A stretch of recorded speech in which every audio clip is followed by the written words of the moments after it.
Sir 100 రోజుల పరిపాలన అంటే గత ప్రభుత్వం 5 ఏళ్లు చూసాం. ఇప్పుడు కూటమి ప్రభుత్వం వచ్చిన తర్వాత పరిస్థితులు ఎలా ఉన్నాయంటారు? ఒక కామన్ మ్యాన్‌గా మీ అభిప్రాయం ఏంటి సార్ ఈ ప్రభుత్వం మీద?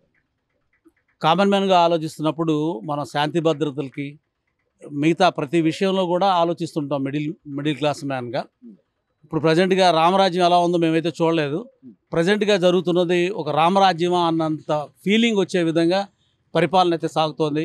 ఎక్కడ ప్రాబ్లం ఉంటే అక్కడ సీఎం ఉంటున్నాడు. వెంటనే దానికి కావాల్సిన సాల్వేషన్ తయారు చేస్తున్నారు. ప్రాబ్లం ఎక్కడుంటే అక్కడ డిప్యూటీ చీఫ్ మినిస్టర్ వెళ్తున్నాడు. అలాగే మిగతా మినిస్టర్లు అటెండ్ అవుతున్నారు. అంటే అదేంటి ప్రజల పాలన జరుగుతున్నట్లు లెక్కే.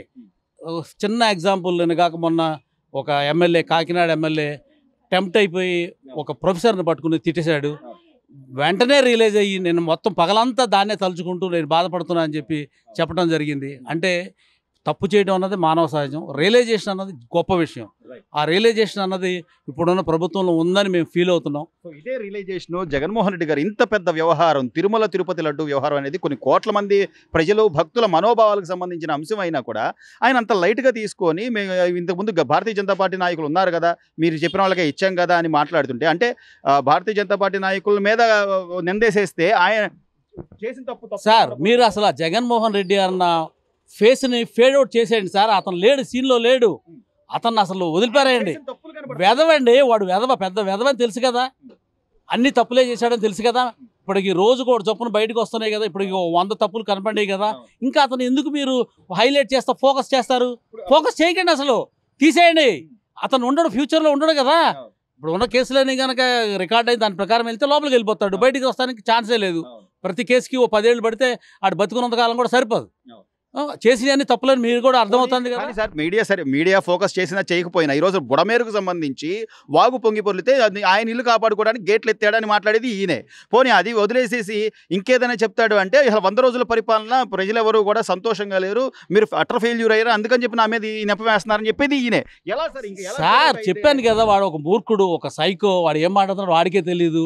వాడు ఏమన్నా రియాలిటీ ఆలోచిస్తాడా? అది లేదు కదా. 3 రోజులు ఏమో ఇక 2 days ఎక్కడ ఉంటున్నాడు, మిగతా 4 రోజులు బెంగళూరు అంటాడు, హైదరాబాద్ అంటాడు, వెళ్ళిపోతున్నాడు. మరి లండన్ ఇచ్చే అవకాశం ఉంటే ఇప్పటికి లండన్ వెళ్ళిపోయాడు, ఇంక వచ్చేవాడు కూడా కాదేమో. ఆగిపోబట్టి ఇండియాలో ఉండాల్సి వచ్చింది. అదేనండి జరుగుతున్నది అదే. మీరు అసలు అతను ఫోకస్ చేయకండి, సాధ్యం వరకు ఫేడ్ అవుట్ చేసేయండి. ఇప్పుడు జరుగుతున్న ప్రభుత్వ పనితీరు కానీ, కేంద్ర ప్రభుత్వం నుంచి నిధులు తీసుకొచ్చే అంశాలు కానివ్వండి, నేను పరిశ్రమలు తీసుకురాగలుగుతాను, నేను జనరేట్ చేయగలుగుతాను, ఇన్కమ్ జనరేట్ చేసిన తర్వాతే మీకు చక్కగా పరిపాలన చేస్తారు ఆయన ముందే చెప్పాడు. ఒక్కొక్కటి చేసుకుంటూ వస్తున్నారు. ఒకవేళ ఈ సూపర్ 6 పథకాలు కొంత లేట్ అవుతున్నందుకు ప్రజల్లో ఏమైనా వ్యతిరేకత ఉందంటారా? ఖచ్చితంగా ఉండదండి. ఎందుకంటే ఏ ప్రభుత్వమైనా నిలదొక్కుని వర్క్ చేయాలంటే it will took 6 months to 1 year పడుతుందండి.